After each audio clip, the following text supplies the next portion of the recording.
Learn computer with Argus Academy. With Argus Academy. अभी हम लोग देखेंगे फॉन्ट एंड टेक्स्ट का CSS इफेक्ट। ठीक है, तो हमने क्या किया है कि पहले से कुछ ब्लॉक वैसे ही बना लिया है। ठीक है, और इसमें कुछ टेक्स्ट हम लोग नेट से डाल देते हैं। जैसे हम मान लीजिए डाल देते हैं हिस्ट्री ऑफ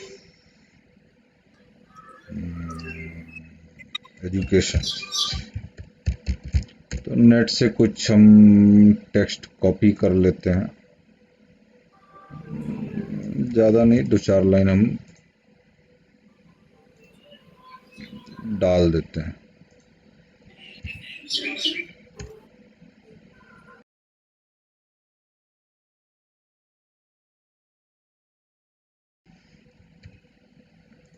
तो ये डालने के बाद इस तरीके से मेरा ये दिखाई दे रहा है। ठीक है, अब सबसे पहला जो हम लोग इफेक्ट डालते हैं, सबसे पहले हम लोग डालते हैं जो टेक्स्ट है उसका साइज। तो फॉन्ट साइज, अब फॉन्ट साइज में या तो तुम्हारे पास px का ऑप्शन है, या परसेंटेज का ऑप्शन है, या फिर em है, या फिर vw है। ठीक है, तो em और vw आपका परसेंटेज स्टाइल में हो जाता है। ये कैसे होगा सर, EMRW? वो तो बस लिखना है। अब जैसे VW क्या है, परसेंटेज है, उसका फुल फॉर्म होता है व्यू पोर्ट विड्थ। तो अगर तुम्हारा पेज बड़ा छोटा होगा तो इसका साइज भी ऑटोमेटिक चेंज होगा। और EM जो है वो भी पिक्सल स्टाइल में ही रहता है। इसका बेसिक कैलकुलेशन EM बेसिकली हो जाता है जो भी px में डाला जाए डिवाइडेड बाय 16, मतलब 16 px 1 EM के बराबर हो जाएगा। मतलब हो जाता है कि 16 px इक्वल्स टू 1 EM। तो EM भी एक तरह से तुम्हारा फॉन्ट साइज के लिए हो गया। तो px है, परसेंटेज है, EM है, ये है।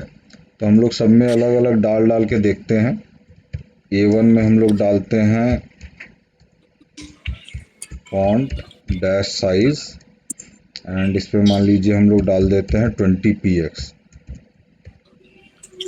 तो इसको पहले देख लेते हैं हम लोग। तो ये हमारा थोड़ा फॉन्ट साइज बड़ा हो गया। अब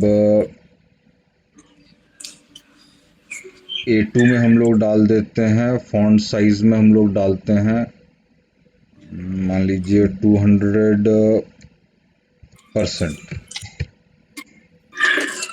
तो ये थोड़ा सा इसके बाहर निकल आया, कोई दिक्कत नहीं। फिर हम लोग यहाँ पे A3 में यूज़ करते हैं EM को। तो ये मान लीजिए हम लोग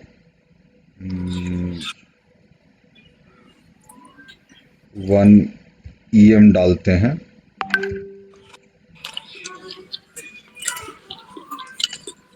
तो ये तो चेंज नहीं हो रहा है, इसको हम लोग 2 EM करके देखते हैं। तो ये थोड़ा बड़ा हो गया या डबल हो गया। तो इसको हम लोग 1 पॉइंट मान लीजिए 6 डाल देते हैं। तो ये डॉट में भी चलेगा। अब नेक्स्ट हम लोग आते हैं A4 में फॉन्ट साइज। इस बार हम लोग डालते हैं व्यू पोर्ट में। तो मान लीजिए 2 VW। तो ये व्यू पोर्ट हो गया। अब इसमें अंतर क्या है कि मान लीजिए हम छोटा करते हैं इन केस स्क्रीन को, तो हम क्या देखते हैं कि छोटा बड़ा करने पे आपका ये जो व्यू पोर्ट वाला जो है, ये व्यू पोर्ट वाला का साइज छोटा बड़ा हो रहा है, बाकी का साइज उतना ही है। नहीं हो रहा। ठीक है, बाकी का साइज उतना ही है, इसमें चेंज नहीं आ रहा है। तो ये फॉन्ट साइज से रिलेटेड हो गया। उसके बाद हमारे पास है फॉन्ट फैमिली। तो फॉन्ट फैमिली में कोई भी जैसे फॉन्ट जिस तरह का फॉन्ट स्टाइल में आप चाहते हैं वो लिखा रहे वो डाल सकते हैं, जैसे एरियल है, टाइम्स न्यू रोमन है, या चिल्लर है, कुपर ब्लैक है। तो अलग अलग हमारे पास फॉन्ट स्टाइल है, तो इसको डालते हैं फॉन्ट फैमिली एरियल। यहाँ फॉन्ट स्टाइल चेंज हो गया। देन हम लोग डालते हैं फॉन्ट फैमिली फोटे।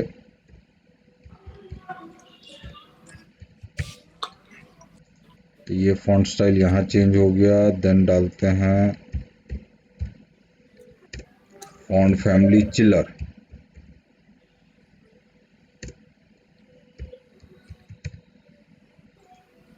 तो यहाँ भी फॉन्ट स्टाइल चेंज हो गया। देन एक और डाल देते हैं फॉन्ट फैमिली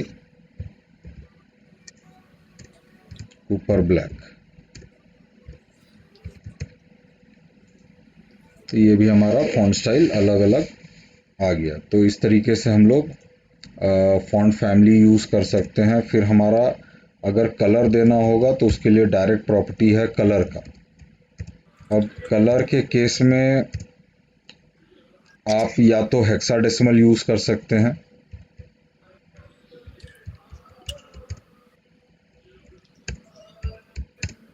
और या फिर कलर का नाम डायरेक्टली डाल सकते हैं।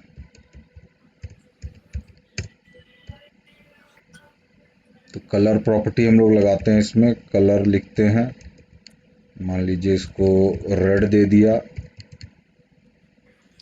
तो ये रेड हो गया। देन मान लीजिए कलर डाल के हम लोग इसको डालते हैं हैश, हेक्साडेसिमल में दे देते हैं। तो हेक्साडेसिमल 3 आपका इसका कुछ कलर का प्रॉपर्टी हो गया। हाँ, ये दूसरे वाले का कुछ रेडिश टाइप का है।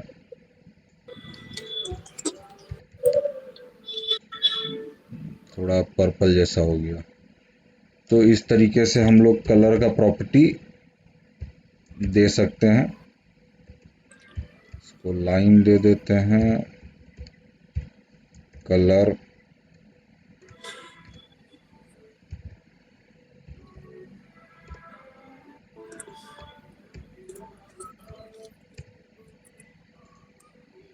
तो ये अलग अलग कलर का प्रॉपर्टी दिया जा सकता है।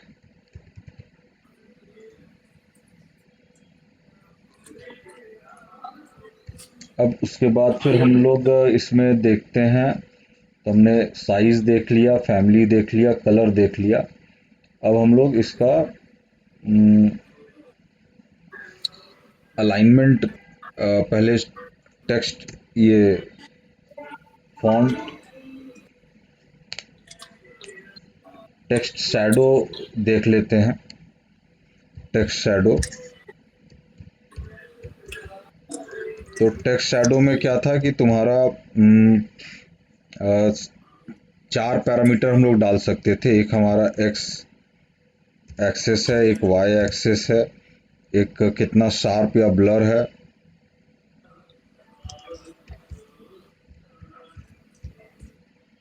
एंड तीसरा आपका कलर का नाम, क्या कलर का शैडो रहेगा। ठीक है, ओके। ये हम लोग डाल सकते हैं। तो हम लोग टेक्स्ट शैडो अलग अलग डालते हैं।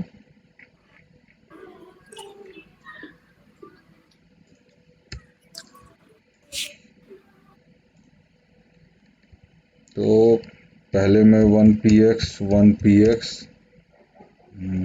1px और वाइट। तो पहले में प्रॉपर्टी में हमने डाला 11px और वाइट, तो हल्का सा हमें दिखाई दे रहा है। इसको वाइट के जगह पे हम लोग ग्रीन कर देते हैं। ठीक है, तो हल्का सा ग्रीनिश कलर का बैकग्राउंड में दिख रहा है। अब दूसरे में हम लोग क्या करते हैं, थोड़ा सा शैडो अगर हम दूर चाहते हैं तो इसको हम लोग मान लीजिए 5-5 px कर लेते हैं। 1 px है लास्ट, ये लास्ट वाला, तो ये शार्प रहेगा, इसको यहीं रहने देते हैं। इसको हम लोग कर देते हैं कलर रेड। तो ये शैडो थोड़ा दूर हो गया। नेक्स्ट वाले में हम लोग इसको माइनस में कर देते हैं, तो कलर यहीं रहने देते हैं।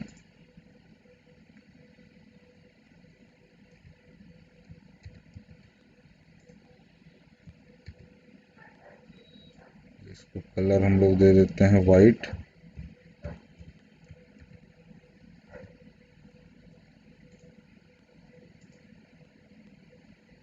ज़्यादा तो पता कुछ चल नहीं रहा है, यहाँ सेमीकोलन छूट गया, इसको डाल के तो ये उल्टे डायरेक्शन में चला गया और कलर वाइट इसका शैडो का हो गया। नेक्स्ट वाले में हम लोग क्या करते हैं,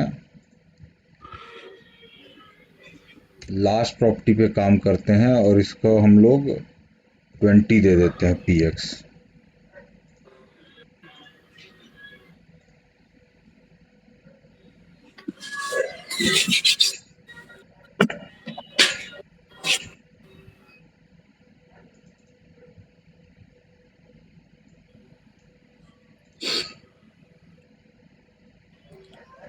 सर 20 तो -5 दिया ना, तो उल्टा जाएगा ये। जाएगा उल्टा। इस पे एक मिनट 10 कर देते हैं, इसको कम ही रहने देते हैं, 2 ही रखते हैं। इसमें कुछ आ नहीं रहा है।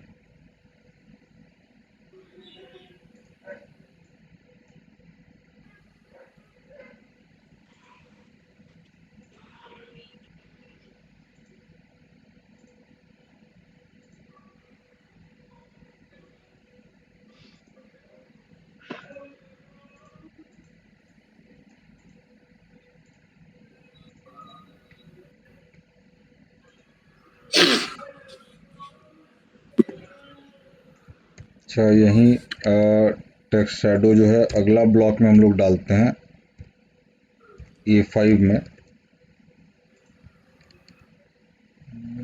और इसमें देखते हैं कि क्या डिफरेंस आता है। इसमें भी कुछ आ नहीं रहा है।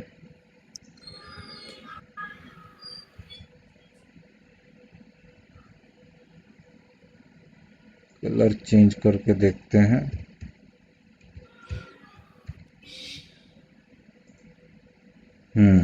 अब दिखाई दे रहा है। तो ब्लर था तो वाइट कलर उतना पता चल नहीं रहा था लाइट बैकग्राउंड में। इसमें हम लोग कुछ और डालते हैं, ब्लू डालते हैं, तो ये हमें डार्क कलर में दिख रहा है। तो ये हमारा एक तरह से ग्लो टाइप का इफेक्ट आ जाता है शैडो के चलते। अब हम लोग नेक्स्ट प्रॉपर्टी में चलते हैं, अलाइन। तो टेक्स्ट अलाइन में हमारा centre, right, left and justify है।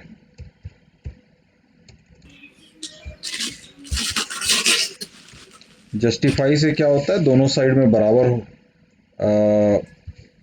टाइप का हो जाता है। तो एक एक करके डालते जाते हैं। अलाइन पहले सेंटर,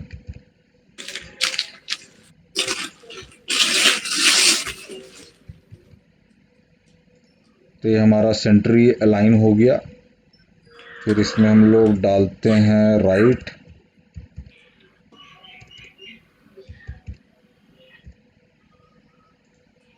लेफ्ट तो बाय डिफॉल्ट है,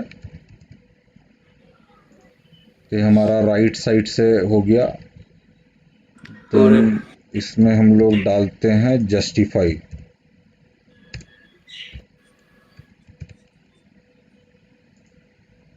तो ये दोनों साइड से बराबर इक्वी डिस्टेंस पे आ गया। तो ये हमारा हो गया अलाइनमेंट,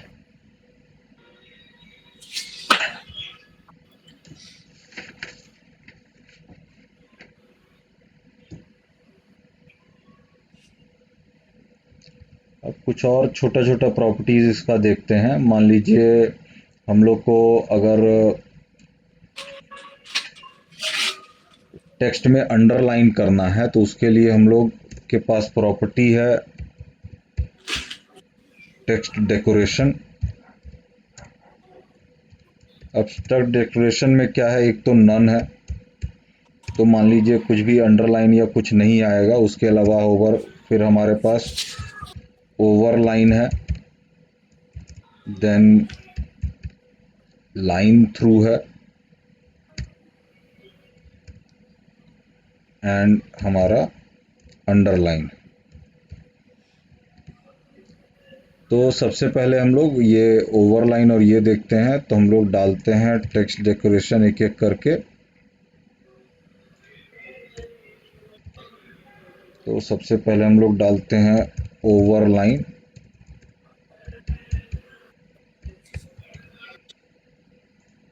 तो ये क्या हो रहा है, उसके ऊपर लाइन आ गया। अगले वाले में हम लोग डालते हैं अंडरलाइन,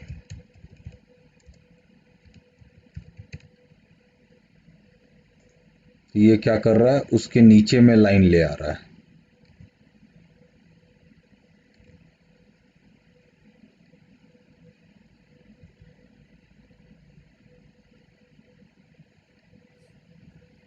देन हम अगले वाले में लिखते हैं लाइन थ्रू,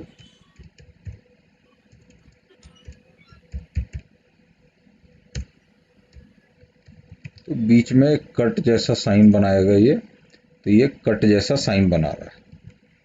अब हम लोग देखते हैं टेक्स्ट डेकोरेशन नन का क्या यूज होगा।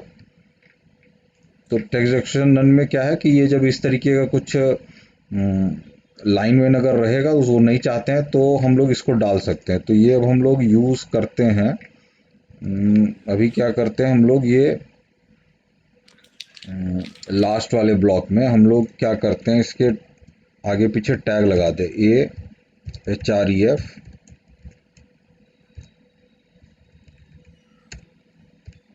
अब मान लीजिए लास्ट में ये टैग हटा दिया। तो इसमें क्या होगा कि बाय डिफ़ॉल्ट एक अंडरलाइन जैसा आ जाएगा। जब लिंक टैग देते हैं या HREF टैग देते हैं तो अंडरलाइन आ जाता है। अब हम चाहते हैं कि ये अंडरलाइन नहीं रहे, तो ये अंडरलाइन नहीं रहे के लिए हम लोग प्रॉपर्टी जो डालेंगे टेक्स्ट डेकोरेशन नन, तो इससे क्या होगा, ये अंडरलाइन ऑटोमेटिकली हट जाएगा।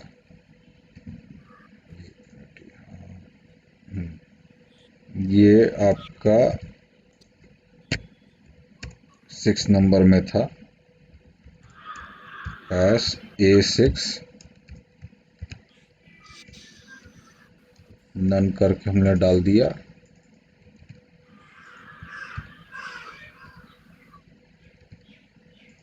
इसमें तो काम नहीं कर रहा है, ये लिंक पे दिया हुआ है, तो डायरेक्ट ए पे डाल के हम लोग ये देखते हैं। तो ए टैग में डाला, ये हो गया। तो ये लिंक टैग में हम लोग जब ये डाल रहे हैं, ठीक है, तो लिंक टैग में ये डायरेक्टली डालेंगे तो ये अंडरलाइन हट जाएगा। Okay sir. तो ये हमारा हो गया टेक्स्ट डेकोरेशन से रिलेटेड। अब हम लोग अगर इटैलिक्स या बोल्ड करना हो तो उसके लिए हम लोग क्या करेंगे वो हम लोग देख लेते हैं। तो हम लोग इसके लिए यूज करेंगे टेक्स्ट स्टाइल। तो टेक्स्ट स्टाइल में प्रॉपर्टी है इटैलिक्स एक तो, एंड फिर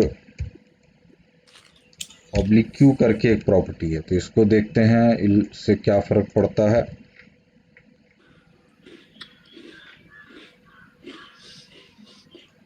हम A5 में ये प्रॉपर्टी डालते हैं इटैलिक्स,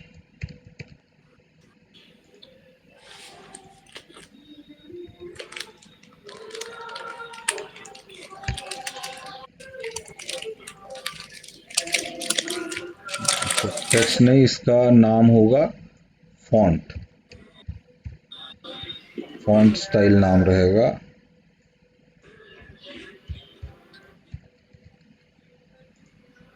तो ये क्या हो गया, इटैलिक्स या टेढ़ा हो गया, टिल्ट कर गया। उसी तरीके से अब हम लोग अगला प्रॉपर्टी डालते हैं।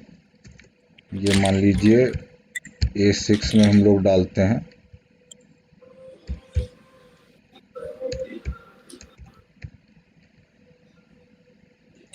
एंड ये भी हमारा इटैलिक्स में काम कर रहा है। तो इस तरीके से ये हमारा काम करता है इटैलिक्स करने के लिए। अब हम मान लीजिए थोड़ा बोल्ड करना चाहते हैं टेक्स्ट को, तो उसके लिए क्या करेंगे, हम लोग प्रॉपर्टी यूज़ करेंगे फॉन्ट विड्थ।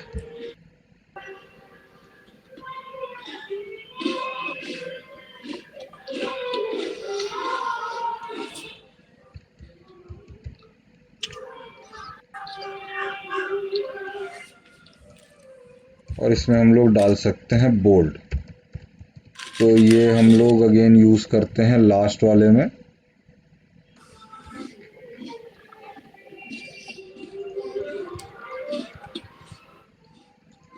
तो वेट डाला ए फॉन्ट वेट एंड इसमें बोल्ड डाल दिया, तो ये बोल्ड करने का काम करेगा।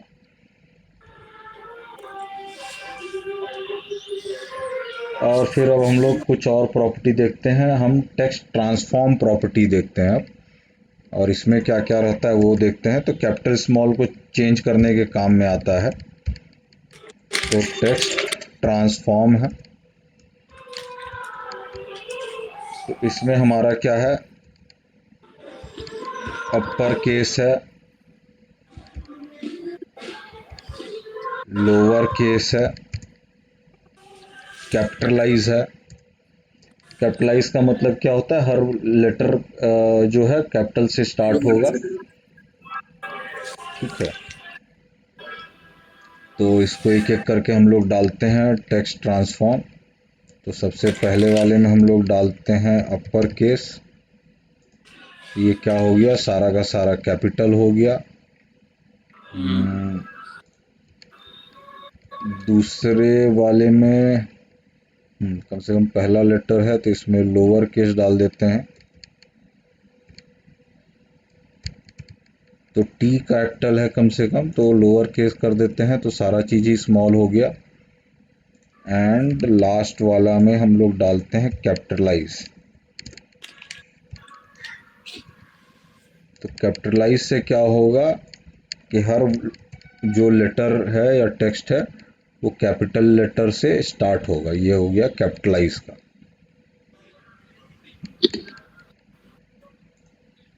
अब हम अगला यूज़ करते हैं टेक्स्ट इंडेंट। तो टेक्स्ट इंडेंट क्या करता है, टेक्स्ट का थोड़ा सा स्टार्टिंग कितना थोड़ा आगे पीछे से हो उसको ये डिसाइड करता है। मतलब टेक्स्ट थोड़ा छोड़ के शुरू होगा। तो टेक्स्ट इंडेंट, इसमें हम लोग px में कुछ वैल्यू डालते हैं। तो हम लोग ये यूज़ करते हैं इसके लिए A5 में टेक्स्ट इंडेंट। तो इसमें मान लीजिए हम लोग डाल देते हैं 30 px।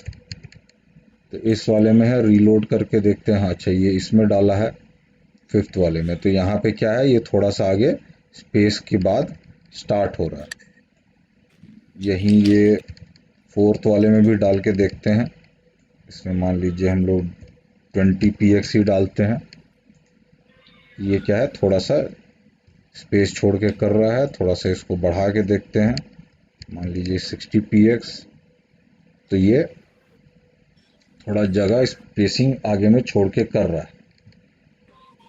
अब हम लोग देखते हैं अगला लेटर स्पेसिंग। लेटर स्पेसिंग क्या करेगा, टेक्स्ट में कितना स्पेस रहेगा वो चीज़ करेगा। लेटर स्पेसिंग इसमें भी हम लोग px में ही डालते हैं। तो टेक्स्ट में कितना स्पेस रहेगा वो डिटरमाइन करेगा। तो सबसे पहले वाले में हम लोग डालते हैं लेटर स्पेसिंग। अब मान लीजिए इसमें हम लोग डाल देते हैं 5 px। तो थोड़ा सा स्पेस बढ़ गया। ठीक है, इसी तरीके से मान लीजिए सेकंड वाले में हम लोग चलते हैं, इसमें इन केस हम लोग मान लीजिए 1px ही डालते हैं, तो थोड़ा सा स्पेस फिर भी बढ़ गया। इसको हम लोग अगर मान लीजिए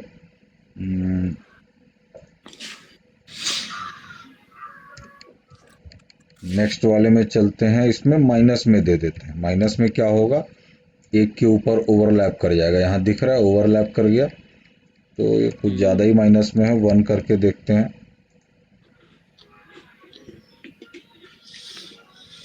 थोड़ा सा फॉन्ट साइज भी इसका बढ़ा लेते हैं।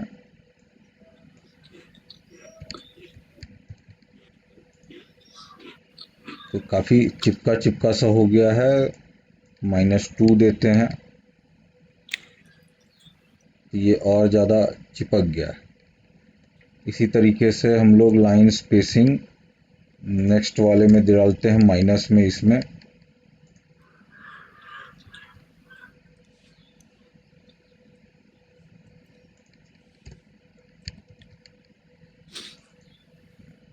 ये काफ़ी कंप्रेस हो गया, और थोड़ा कम करते हैं तो और ज़्यादा कंप्रेस होते जा रहा है, तो नॉर्मल टेक्स्ट के बीच गैपिंग कम होता चला जा रहा है। अब जैसे हम लोग ने अलाइनमेंट देखा है, अब एक अलाइनमेंट वर्टिकल अगर अलाइनमेंट करना है तो उसके लिए हम लोग क्या करेंगे वो देखते हैं। तो वर्टिकल अलाइनमेंट या ऊपर से कितना दूर से छोड़ के चले, तो उसके लिए हम लोग यूज़ करते हैं लाइन हाइट।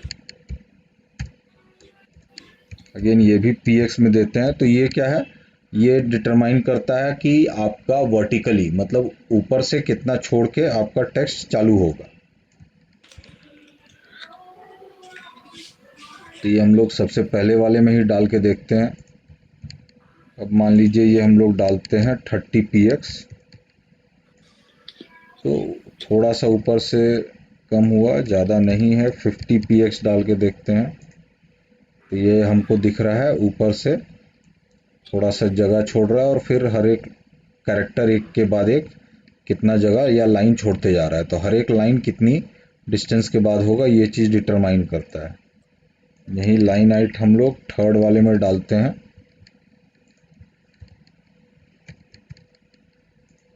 तो यहाँ भी स्पेसिंग ऑटोमेटिक बढ़ते जा रहा है। सबसे लास्ट वाले में लाइन हाइट डाल के देखते हैं, तो ये लाइन हाइट मतलब दो अलग अलग लाइन में वर्टिकली कितना डिस्टेंस रहेगा। तो ये अलग अलग प्रॉपर्टीज हो गए टेक्स्ट से रिलेटेड और फॉन्ट से रिलेटेड। क्लियर है ये सारे?